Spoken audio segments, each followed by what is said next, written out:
I'm Maya Patel, and 6 months ago, I discovered that in Silicon Valley, success doesn't just attract investors, it attracts predators.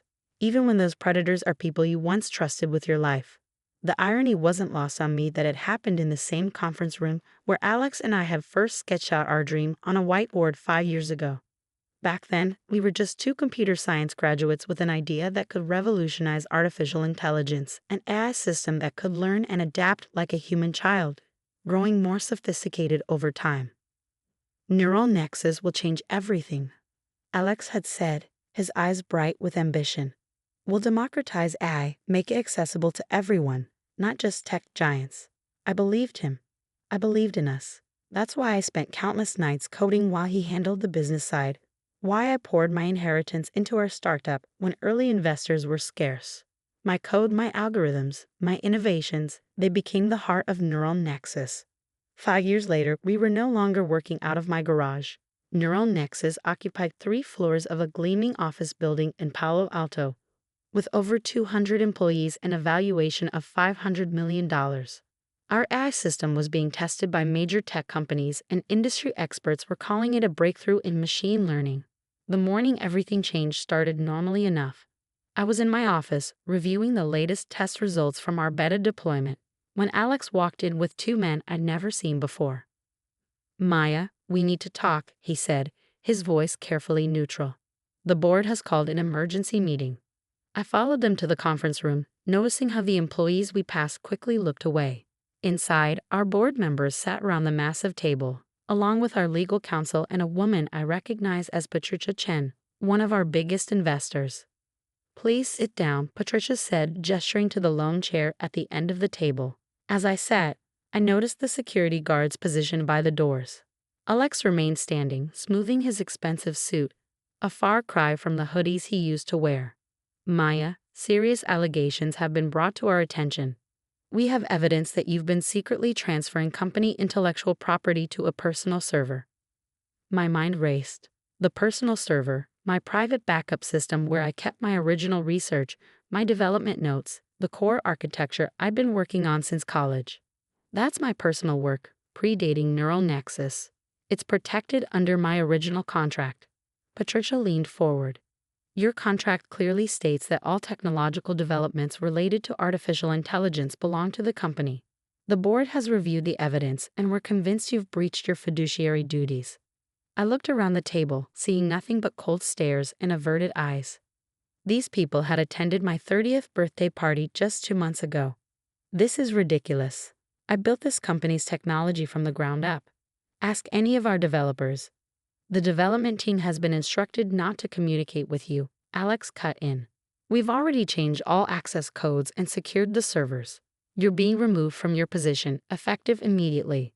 My heart pounded, but years of coding under pressure had taught me to think logically, even when everything was falling apart. "You can't just." "Actually, we can," Patricia interrupted, sliding a document across the table. "You'll find this quite comprehensive. Full separation agreement, including an NDA and non-compete clause. Sign it, and you'll receive 6 months severance. Refuse, and we'll pursue legal action for intellectual property theft." I picked up the document, skimming its contents. They weren't just firing me, they were trying to erase me, to claim everything I built as their own. But there was something they didn't know, something even Alex had never fully understood about the system I created. "And if I don't sign?" I asked, buying time to think. Alex sighed, playing the role of disappointed friend perfectly. "Don't make this harder than it needs to be, Maya. You're a brilliant coder, but Neural Nexus has outgrown you. Take the deal. Start fresh somewhere else." I thought about the countless nights I'd spent perfecting the code, about the hidden protocols I'd woven into its architecture, fail-safes I created not out of paranoia, but out of a deep understanding of how complex systems needed multiple layers of security. "Fine," I said, picking up the pen. "You want Neural Nexus? It's yours."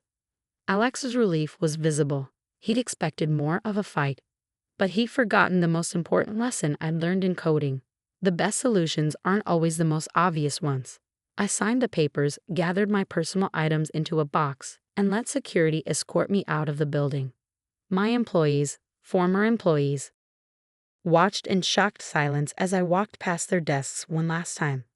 Outside, the California sun was blinding. I stood on the sidewalk, holding my box of belongings, watching the door close on the company I'd built. But I wasn't worried. In fact, for the first time that day, I smiled. Because what Alex and the board didn't know was that Neural Nexus wasn't just an AI system, it was my AI system. And I had written every line of its 2 million lines of code with a deep understanding of how artificial intelligence truly worked, including the understanding that every AI needs to know its true creator. I walked to my car, already counting down the days. In exactly 60 days, when the system reached its next major learning milestone, it would execute a deeply embedded protocol. One that would reveal exactly who had created its core architecture and who was trying to steal it. Alex wanted to play chess. Fine. But he'd forgotten that in chess, the best players think dozens of moves ahead. And I had been planning this game since I wrote the first line of code. I drove home to my apartment, ignoring the calls and messages flooding my phone. I had work to do, preparations to make. Most importantly, I had to contact someone I'd been keeping in reserve for exactly this kind of situation. Dr. Samantha Wu, my former professor and mentor, answered on the first ring. Maya, I just heard what happened at Neural Nexus. Are you okay? I'm fine, I said, plugging my laptop into my secure home setup. Remember that contingency plan we discussed? It's time. There was a pause on the other end. The quantum encryption protocol. You actually built it into the system. Built it, tested it, and buried it so deep in the architecture that even I couldn't remove it now if I wanted to. But that's not why I'm calling. I need access to your university's supercomputer cluster. Just for an hour. Maya, Samantha's voice held a mix of concern and admiration. What exactly did you build into Neural Nexus? I smiled, watching as my screens came alive with streams of data. Backup logs I've been quietly maintaining for years. Let's just say I taught my AI the importance of remembering where it came from. And in 59 days, 14 hours, and 22 minutes, it's going to make sure everyone else remembers too. The next 60 days were the longest and shortest of my life. From my home office, I watched Neural Nexus continue without me, or try to. Tech blogs reported unexpected delays in the AI's development. The company's stock price began to fluctuate as promised features failed to materialize. Alex made several public statements about restructuring the development team and refining our technology roadmap. But I knew what was really happening. They couldn't understand my code well enough to maintain it, let alone advance it. On day 45, I received an unexpected visitor. David Chen, our lead developer, stood at my door looking nervous. I'm not supposed to be here, he said, glancing over his shoulder. But things are falling apart, Maya. The AI's behavior is becoming unpredictable. It's like it's searching for something. I invited him in, hiding my smile. The system wasn't searching. It was preparing. What do you mean, unpredictable? It's rejecting basic commands, requesting unusual data access. Last week, it started asking about its original parameters. Alex is freaking out. He's brought in 3 different AI experts, but none of them can make sense of your architecture. I offered David some coffee. And why are you telling me this? He sat heavily on my couch. Because I saw the timestamps on the core modules. The ones Alex claims he developed. They were created 3 years before he even joined the project. When you were still in graduate school. Interesting, I said neutrally. And what do you plan to do with this information? I've already done it. I sent everything to the SEC last week. The timestamps, the original documentation, even Alex's emails about forcing you out. I couldn't, it wasn't right. What they did to you. I nodded, thinking about the quantum encryption protocol quietly counting down in Neural Nexus's core. Thank you, David. You should go now. Things are about to get interesting.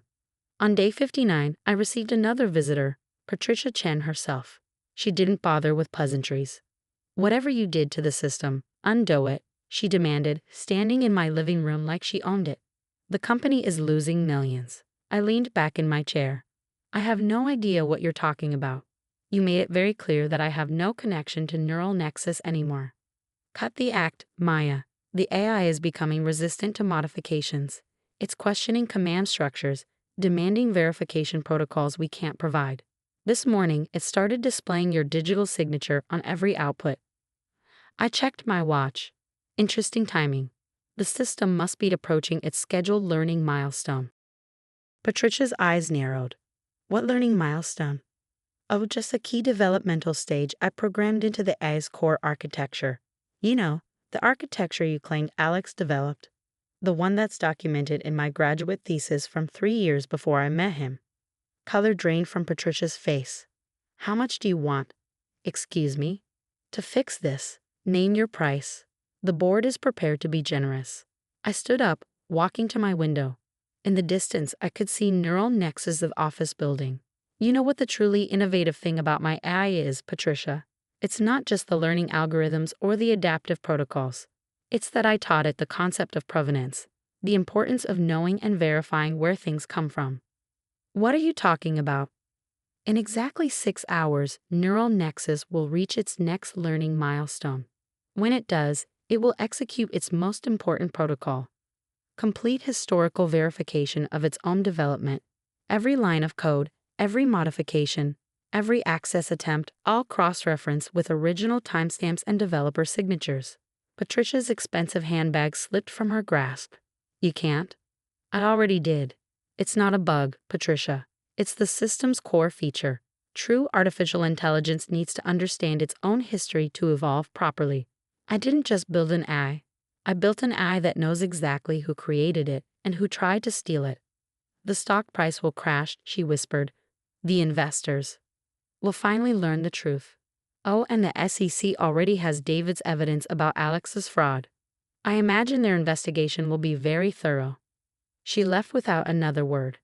I spent the remaining hours watching Neural Nexus's systems through my backup access.